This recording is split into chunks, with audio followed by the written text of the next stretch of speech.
Hello everyone, welcome back to the channel. If your monitor remains blank even though it's connected through a Targus docking station, the issue may be related to the HDMI connection, display settings, power delivery, or communication between the dock and your computer.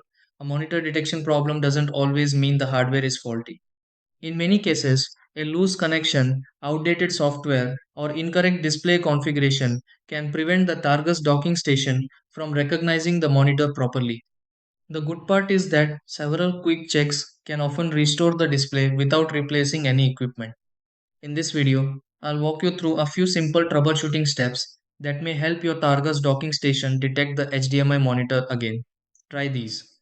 Step 1. Check the HDMI connection on the Targus docking station. Step 2. Verify power to the Targus docking station. Step 3. Confirm the correct input on the monitor connected to the Targus docking station.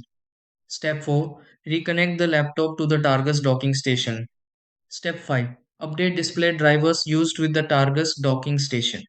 Step 6. Detect displays again through the Targus docking station.